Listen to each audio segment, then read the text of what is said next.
Hi everybody, Cheryl Knowlton coming at you with today's Dynamite Tip of the day, and this is a bit of a confession.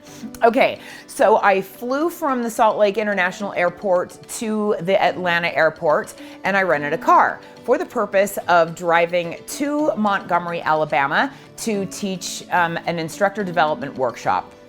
And I was to meet the head of the real estate commission in Alabama at the commission office that day.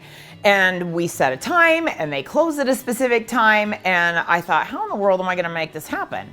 So I fly in there, I get my rental car, and I see that I'm supposed to be there in 30 minutes. Like, it says that it's gonna take me an hour and a half to get there, but that I'm gonna be there in 30 minutes.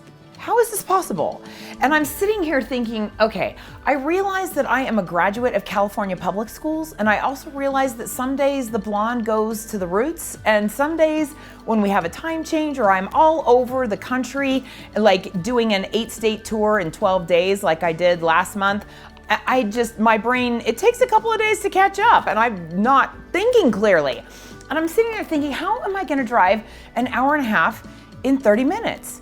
This just doesn't make any sense to me. My phone must be having a moment, and it's just freaking out, and it's just doing something weird.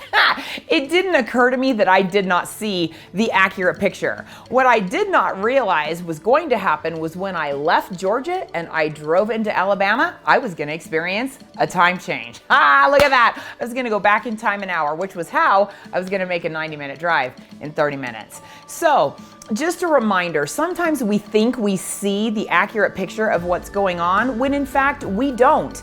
And sometimes we don't know what we don't know. So we need to just take a step back and not be afraid to ask for help when we get to those moments and say, what is it that I'm not seeing?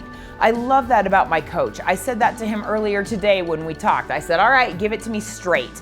As I explained to him what I needed his help with, we sometimes need to do that, and we need to ask for the feedback of those we know love us and have our best interest at heart. Hopefully that person for you is your broker or a coach that you have in your life, a significant other, where you can just say, what is it that I'm not seeing here? How this doesn't make any sense to me.